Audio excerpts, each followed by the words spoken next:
여러분 안녕하세요. 오늘 토요일입니다. 오늘 토요일에도 우리 함께 말씀 함께 나누겠습니다. 그동안 아침마다 말씀 한 구절을 정해서 3분에서 5분 정도 사이로 간단하게 묵상할 수 있는 말씀을 함께 나누었는데요. 오늘 토요일부터는 매주 토요일마다 성경 한 책을 정해서 그 책을 강해하면서 함께 연구해 나가도록 그렇게 하겠습니다. 여러분도 토요일 아침마다 성경책을 펼쳐 놓으시고 우리가 함께 말씀을 한 절 한 절 공부하는 시간을 갖도록 하겠습니다. 성경 공부다 생각을 하시고 토요일 아침에 이렇게 만나 주시면 좋겠습니다. 오늘부터 할 텐데 그동안 우리가 예전에 요한 서신을 함께 했었습니다. 금요 기도회 때 했었는데 많은 분들이 듣지 못하셔서 좀 말씀도 좀 더 연구도 해서 보완도 해서 이 요한 1서의 말씀을 함께 공부하도록 하겠습니다. 요한 1서 1장을 한번 보시기 바랍니다. 요한 1서 1장 1절입니다. 태초부터 있는 생명의 말씀에 관하여는 우리가 들은 바요 눈으로 본 바요 자세히 보고 우리의 손으로 만진 바라. 아멘. 이 요한 1서를 통해서 우리가 하나님의 음성을 듣기를 원합니다. 특별히 이 요한 1서를 함께 공부하면서 확신에 찬 크리스찬의 삶을 이번 기회에 누릴 수 있게 되시기를 축원합니다. 이 요한 서신, 요한 1서, 2서, 3서를 말하는데요. 이것은 사도 요한이 쓴 글입니다. 성령님께서 사도 요한을 사용하셔서 이 요한 서신 1, 2, 3서만 쓰게 하신 것이 아니라 또 요한복음과 요한계시록도 쓰게 하셨습니다. 그런데 이 세 책은요, 함께 중요한 의미를 가지고 있습니다. 다시 말하면 이 세 책이 짝을 이루는 것입니다. 그리고 이 세 책은 상호 보완을 하고 있는 것을 발견합니다. 예를 들면 요한복음은 어떻게 예수 그리스도를 믿어야 하는 것인가? 예수 그리스도가 하나님의 아들이시고 그분이 구세주이시며 예수 안에 생명이 있어서 예수 그리스도를 믿음으로 말미암아 구원에 이르게 하는 데에 목적을 가진 책입니다. 그러나 요한 서신은 구원의 문제보다 한 단계 더 나아가서 성결, 성화의 문제를 다루고 있습니다. 어떻게 그리스도인들이 그리스도인답게 살 수 있는가 하는 문제입니다. 뿐만 아니라 요한계시록은 영화의 문제를 다루고 있습니다. 이 세 가지 구원과 성결과 영화는 따로 분리해서 생각할 수 없는 주제들입니다. 이것은 구원론에 있어서 한꺼번에 다 같이 다루어야 할 주제입니다. 요한복음이 우리를 위해 죽으신 예수 그리스도를 말씀하고 있다면 요한서신은 우리 안에 살아계신 예수 그리스도를 말씀하고 있습니다. 요한계시록은 다시 오실 예수 그리스도를 말씀합니다. 요한복음에서는 우리가 어떻게 예수 그리스도를 믿을 것인가 하는 데 관심이 있는 반면에 요한서신은 우리가 어떻게 예수 그리스도를 확신할 수 있을까의 주제를 가지고 있습니다. 그리고 계시록은 예수 그리스도를 믿는 사람들의 종말이 어떠한 것인가를 보여주는 것입니다. 요한복음이 약간 과거적이라고 한다면 요한서신은 현재적이고 요한계시록은 미래적이다. 또 이렇게도 말씀을 드릴 수가 있을 것 같습니다. 이 세 가지가 이 사도 요한의 책들입니다.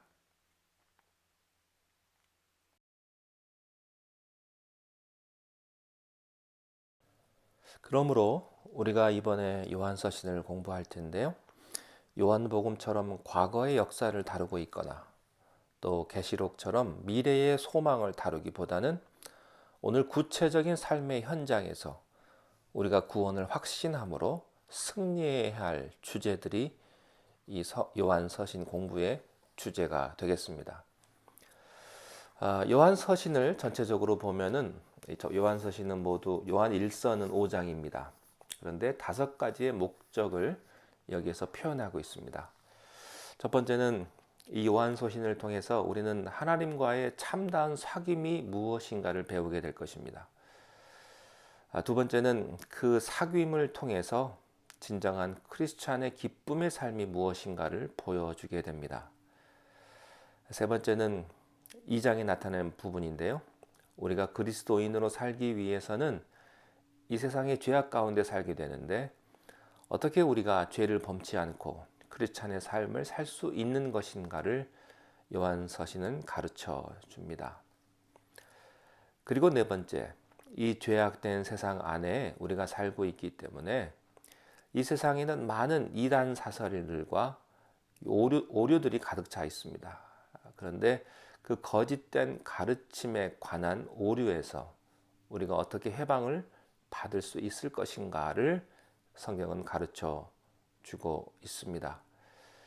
특별히 현대를 살아가는 우리들에게 있어서 많은 이단과 사이비 종교들이 참 많이 있습니다. 예전에 다미선 교회가 있었고요. 또 구원파가 있었고요. 또 요즘에는 신천지가 아주 득세를 하고 있습니다. 여기에서부터 어떻게 우리가 해방할 수 있을까 하는 것을 가르쳐 주고 있습니다. 그리고 마지막으로 요한서신의 가장 중요한 주제입니다마는 이것은 신앙과 구원에 있어서 확신을 갖고 사는 것입니다. 예수님을 믿는 단계를 넘어서서 구체적인 신앙의 확신을 가지고 어떻게 살 수 있겠는가? 이것을 이 요한서신을 통해서 우리가 깨닫게 될 것입니다. 대부분의 많은 사람들은 예수님을 영접하고 믿는 단계는 잘 들어갑니다. 교회를 나온다든지 또 세례를 받는다든지 그래서 교회 나오고 헌금하는 일까지는 잘합니다. 그러나 한 걸음 더 나아가서 그리스도를 확신하는 단계, 구원의 단계에 들어갈 때는 좌절을 느끼고 갈등을 느끼고 또 절망감을 숨길 수가 없습니다. 오늘 우리 시대의 문제는 지식이 없어서의 문제가 아니라 확신이 없어서 겪는 갈등과 회의가 더 큰 문제입니다. 확신이 없을 때는 지식이 힘이 되지가 않습니다. 무용지물입니다. 오히려 그 지식은 나를 더 고통스럽게 만들고 나를 더 회의에 심연에 빠지게 합니다. 특별히 구원의 문제에 있어서 확신이 없다면 예수님을 믿기는 믿는데 세례를 받긴 받았는데 교회를 나오기는 나오는데 분명한 확신이 뿌리 깊은 확신이 없을 때 내 신앙의 삶은 어느 정도는 마귀와 싸우다가 세상을 거부하다가 또 주님의 뜻대로 살아가다가 도중에 허물어진다고 하는 사실입니다. 이 원인이 어디에 있습니까? 이것은 다른 데 있지 않습니다. 분명히 예수님을 믿긴 믿는데 확신이 없기 때문에 겉으로는 다 예수 잘 믿는 것 같습니다. 특별히 예수 오래 믿은 사람들에게 이 문제는 중요합니다. 예수님을 이제 간 믿은 사람은 구원의 감격이기 때문에 기쁘기 때문에 대담하게 삽니다. 그러나 예수 오래 믿은 사람들은 좌절감이 깔려 있습니다. 구원의 확신의 깊은 곳에 구원의 갈등이 생기기 시작을 합니다. 여기에서 우리는 고통을 느끼고 마귀에게 패배하는 모습을 발견하게 됩니다. 그리스도의 중심의 삶이란 어디서부터 시작이 됩니까? 구원의 확신에서부터 시작이 됩니다. 이 구원의 확신은 신앙의 뿌리와 같습니다. 이 구원의 확신에서부터 그리스도가 지배하는 삶이 시작이 되며 성령 충만한 삶이 연결되며 열매 맺는 삶이 이루어집니다. 저는 여러분들에게 이렇게 질문하고 싶습니다. 여러분들 다 예수 믿는 줄 제가 압니다. 그리고 다 세례 받으셨을 겁니다. 그러나 저는 이렇게 묻고 싶습니다. 정말 구원의 확신이 있으십니까? 흔들림 없으십니까? 정말 여러분 깊은 곳에서 예수 믿는 것에 대한 주님이 여러분을 구원한 것에 대한, 또 내가 구원받는 것에 대한 안심이 있으십니까? 에베소서 1장 13절 말씀에 보면 이렇게 되어 있습니다. 진리의 말씀 곧 너희의 구원의 복음을 듣고 그 안에서 또한 믿어 약속의 성령으로 인치심을 받았다 하는 말씀이 있습니다. 성령 세례란 무엇입니까? 구원의 확신에 불도장을 찍는 것입니다. 이것은 내 지식과 내 경험과 내 의지로 얻어지는 것이 아니라 하늘의 성령이 내 안에 역사하셔서 예수 그리스도의 구원을 불도장으로 찍어 준 것입니다. 여러분, 가축에, 동물에 불도장을 찍습니다. 그러면 그것은 지워지지 않습니다. 없어지지 않아요. 선명합니다. 내 안에 이 확신, 이 증거, 이 체험, 이 말씀이 뿌리 깊이 있는 것, 바로 이것이 구원의 확신입니다. 우리의 신앙생활에 진보가 없고 변화가 없고 기적이 없는 이유는 바로 여기에 문제가 걸렸다고 생각하시면 됩니다. 내 신앙생활에 그렇게 예수를 오래 믿으면서도 기쁨도 감격도 평안도 안식도 없이 지친 상태로 고갈된 영혼, 참 어떻게 보면 가물어 메마른 땅과 같이 그렇게 마음이 되어진 것은 바로 이 부분에서 문제가 있다고 하는 사실을 기억할 수 있습니다.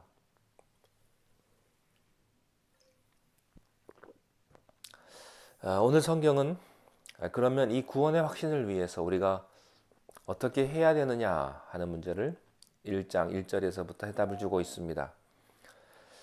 이 구원의 확신을 가지기 위해서 제일 먼저 해야 할 일은 예수 그리스도가 누구신가 하는 문제입니다. 여러분, 예수님을 아십니까? 네, 아마 예수님을 다 믿으시고 아실 겁니다. 그러나 제가 이렇게 질문하겠습니다. 정말 예수님 아십니까? 예수님 만나셨습니까? 예수님과 대화하셨습니까? 그분의 가슴 깊이 들어가셨습니까? 그분과 교제하고 있습니까? 많은 사람들이 예수님을 믿는다는 말로 다 덮어버립니다. 오늘 성경은 다시 예수 그리스도가 누구신가를 우리들에게 보여주고 있습니다. 1절을 다시 한번 보시기 바랍니다. 태초부터 있는 생명의 말씀에 관하여는 우리가 들은 바요, 눈으로 본 바요, 자세히 보고 우리의 손으로 만진 바라. 예수님에 대해서 오늘 세 가지를 우리들에게 보여주고 있습니다. 첫째는 예수님은 어떤 분이신가? 태초부터 존재하신 분이었다 하는 겁니다. 그러면 태초부터 존재하신 분이라는 뜻은 무엇입니까? 무슨 의미가 있습니까? 이것을 이해하기 위해서는 창세기 1장 1절로 돌아가야 합니다. 태초에 하나님이 천지를 창조하시니라. 또 생각해야 될 말씀이 있습니다. 요한복음 1장 1절입니다. 태초에 말씀이 계시니라. 이 말씀이 하나님과 함께 계셨으니 이 말씀은 곧 하나님이시니라. 그리고 이제 요한 1서 1장에 태초부터 있는 말씀이라는 말이 나옵니다. 그러면 우리는 여기서 이 태초부터라는 말과 예수님과의 관계를 이 세 개의 성경 구절을 함께 생각해 보면 분명한 해답이 나오는 것을 알 수가 있습니다. 예수님이 태초부터 계셨다라는 뜻은 예수님은 하나님과 같으신 분이다. 예수님은 하나님이라는 사실을 여기서 보여주고 있습니다. 본질에 있어서나 또 기원에 있어서나 예수님은 하나님이시다. 그러면 예수님이 하나님이라는 뜻은 무엇입니까? 예수님이 하나님이시라면 예수님도 하나님처럼 천지를 창조하셨고 또 우리를 구원할 수 있는 분이라는 사실입니다. 여러분, 예수님이 천지를 창조하셨습니다. 그리고 그 예수님은 우리를 구원하신 분이십니다. 이것이 바로 태초부터 계신 예수 그리스도라는 뜻입니다. 두 번째, 태초부터 있는 이 뜻은요, 시간과 공간을 초월했다는 뜻입니다. 예수님은 역사 안에 계셨지만 역사를 초월하신 분이십니다. 히브리서의 말씀처럼 예수님은 어제나 오늘이나 영원토록 동일하신 분이십니다. 이 세상에서 구원이라고 하는 것은 언제나 시간과 깊은 관계를 가지고 있습니다. 예컨대 어떤 사람이 징역을 삽니다. 10년형을 받고 감옥살이를 했습니다. 근데 그 사람이 형을 다 받고 살고 나오면 어떻게 됩니까? 풀려 나옵니다. 시간이 지나면 구원된다는 이야기입니다. 다시 말하면 이 세상에서의 구원은 시간이 지나면, 시효가 지남으로 말미암아 생기는 구원과 관계가 있습니다. 또 이 세상의 구원은요, 시간뿐만 아니라 공간과도 깊은 관계가 있습니다. 예를 들면 이런 거죠. 북한에서의 죄는 남한에서의 죄가 아닙니다. 미국에서 규정하는 죄는 미국 밖을 떠나면 죄가 아닐 수도 있습니다. 예컨대 미국에서 불법 체류를 하면서 일을 합니다. 그리고 돈을 벌었습니다. 세금도 잘 냈습니다. 그렇지만 그것은 불법입니다. 그것은 죄라고 말할 수 있죠. 미국 안에서는. 그러나 미국 밖에서 보면 그것은 전혀 죄가 되지 않습니다. 미국 안에서만 그런 것입니다. 다시 말하면 이 세상에서의 구원은 공간의 제한을 받고 있습니다. 그렇지만 예수님은 시간과 공간을 초월하시는 분이십니다. 그리고 영원한 생명을 우리에게 주시는 분이십니다. 이것이 태초부터 계셨던 예수 그리스도라는 뜻입니다. 이러한 예수 그리스도 안에 우리의 참된 구원이 있습니다. 그리고 이러한 예수 그리스도를 우리가 믿고 고백할 때 구원의 확신이 깊어지기 시작을 합니다. 자, 두 번째, 예수님은 어떤 분이신가? 그 다음 구절에 보면 태초부터 있는 생명의 말씀에 관하여는 예수 안에 두 가지 요소가 있는 것을 발견합니다. 첫 번째는 생명의 요소고요. 두 번째는 말씀의 요소입니다. 예수님은 어떻게 존재합니까? 물론 그분은 세상에 오셨을 때 33년 동안 인간의 몸을 입으시고 육신으로 존재했습니다. 그러나 예수님이 이 세상에 예수님이 이 우주에 존재하는 형식은 말씀입니다. 태초에 말씀이 계시니라. 이 말씀은 하나님과 함께 계셨고, 말씀은 하나님이십니다. 말씀이 육신이 되어 우리 가운데 거하심에 은혜와 진리가 충만하다고 말했습니다. 그러므로 예수께서 존재하는 양식은 말씀입니다. 하나님이 태초에 천지를 창조하실 때 무엇으로 창조하셨습니까? 말씀입니다. 그 말은 무슨 뜻입니까? 예수님도 세상을 창조했다는 말입니다. 예수 그리스도를 통하여 하나님은 세상을 창조하셨습니다. 하나님은 구약에서 그 말씀을 누구에게 주었습니까? 구약의 하나님의 종들에게 주었습니다. 그리고 구약을 쓰게 했습니다. 구약에 기록된 모든 하나님의 말씀은 누굽니까? 예수 그리스도이십니다. 예언자를 통해서, 제사장을 통해서, 왕을 통해서 주셨던 그 말씀은 바로 예수 그리스도이십니다. 이 말씀은 성령 받은 사람들을 통해서, 오순절날 사도들을 통해서 폭발을 했습니다. 그래서 교회가 형성이 됐고 그들은 나가서 하나님의 말씀을 증거하기 시작을 했습니다. 이것이 사도행전입니다. 그래서 사도행전 사건은 예수님 사건입니다. 말씀 사건이죠. 말씀 전파란 누구 전파를 의미합니까? 그리스도 전파를 의미합니다. 설교는 누구를 말하는 것입니까? 그리스도, 예수 그리스도를 말하는 겁니다. 강연이 아닙니다. 여러분, 설교가 좋은 얘기 듣는 거 아닙니다. 예수 그리스도를 듣는 것입니다. 이것은 세상 철학을 말하는 것이 아닙니다. 내 주장을 소개하는 것도 아닙니다. 예수 그리스도를 전하는 것이 설교입니다. 설교 듣는다는 것은 무엇을 의미합니까? 주일날 예배 드렸다는 것을 의미하지 않습니다. 예수 그리스도를 받았다고 하는 것을 의미합니다. 왜냐하면 말씀이라는 형식 안에 예수 그리스도는 존재하기 때문입니다. 그러면 그 말씀은 어떤 말씀입니까? 그 말씀 안에 무엇이 있다고 말했습니까? 생명이 있다고 말했습니다. 생명. 이것이 태초로부터 있었던 생명의 말씀입니다. 이 생명은 무엇입니까?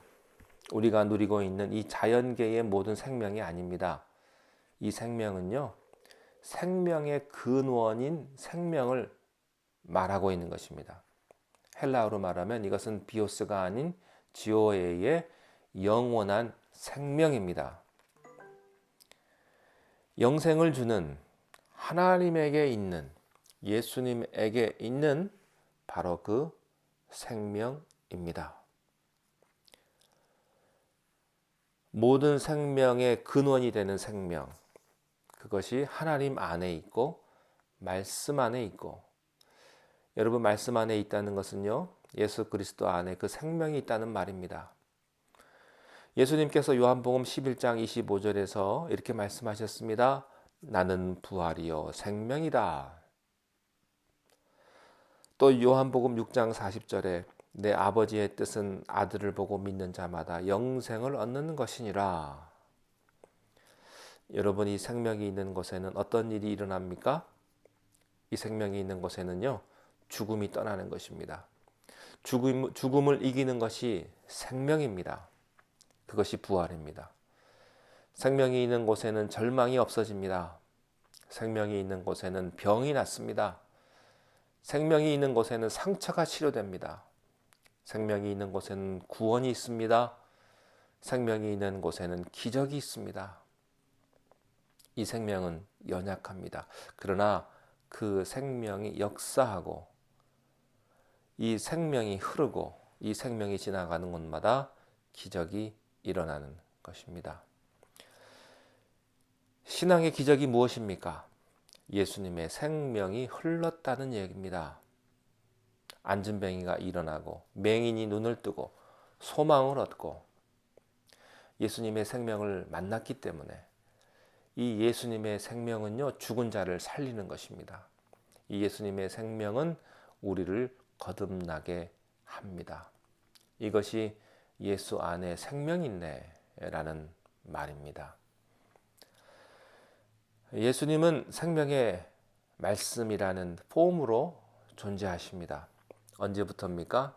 태초부터 시간과 공간을 초월해서 과거에도 계셨고 현재에도 계시고 미래에도 계시고 또 종말에도 계시고 우주의 끝에도 또 영원 후에도 그 생명은 존재하는 것입니다.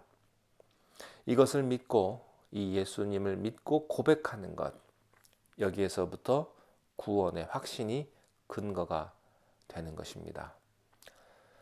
단순히 예수 믿는다가 아닙니다. 이 예수 그리스도를 깊이 이해하고 체험할 때 구원의 확신이 내 안에서 샘솟듯 솟아나는 것이며 성령의 인치심이 일어납니다. 여러분 안에 이 생명이 있으시기를 바랍니다. 이 예수님의 생명이 있게 되시기를 바랍니다. 요한일서 5장 13절로 한번 가보십시오. 요한일서 5장 13절에 보면 이 요한일서의 주제가 나오는데요. 이렇게 되어 있습니다. 내가 하나님의 아들의 이름을 믿는 너희에게 이것을 쓰는 것은 너희로 하여금 너희에게 영생이 있음을 알게 하려 함이라. 이게 요한일서의 주제입니다. 내 안에 예수님의 생명이 있다. 예수님의 기적이 있다. 예수님의 부활이 있다. 여러분에게 이 예수님의 생명이 있기를 바랍니다. 이 생명을 확인할 수 있기를 바랍니다. 진리의 말씀, 생명의 말씀, 그분이 바로 예수 그리스도이십니다. 이 예수님을 영접하십시오. 그때 구원의 확신이 생기기 시작을 합니다. 세 번째, 예수님은 어떤 분이십니까? 1절 마지막 부분에 보면 이렇게 되어 있습니다.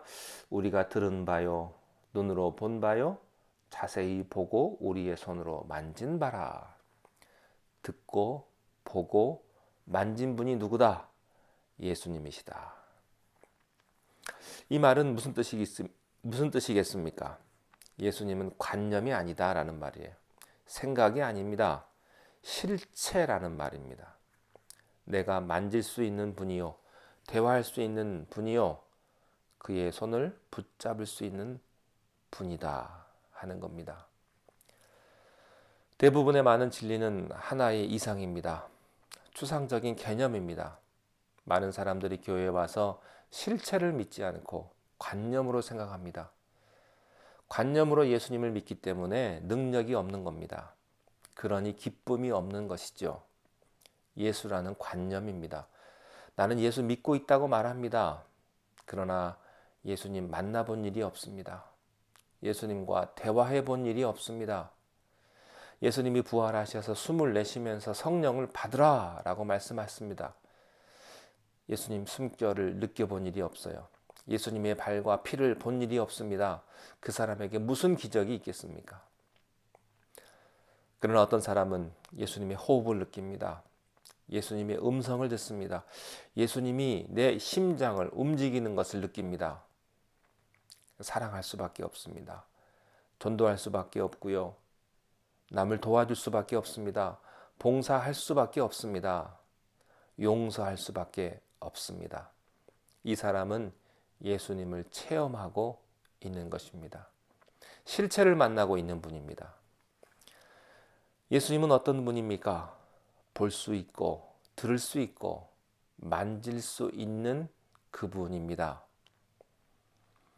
예수님은 도덕적인 스승이나 윤리적인 스승이 아니며 철학적이나 종교적인 대상이 아닙니다. 그러나 유감스럽게도 많은 그리스도인들이 예수님을 이렇게 믿고 있습니다. 또 예수님이 눈으로 보고 손으로 만지고 들을 수 있는 구체적인 분이라는 것은 무엇을 의미합니까? 인간이 되셨다라고 하는 의미입니다. 예수님은 하나님으로서만 존재하는 분이 아니라 우리를 구원하기 위해서 인간의 몸을 입으시고 한 여인의 자궁을 빌려서 그리고 베들레헴이라고 하는 구체적인 장소를 통해서 예수님도 우리처럼 어린 시절을 겪고 또 청년의 성장기를 겪으면서 자란 분이다. 인간이다. 네, 그런 뜻입니다. 그것은 또 무엇을 의미합니까?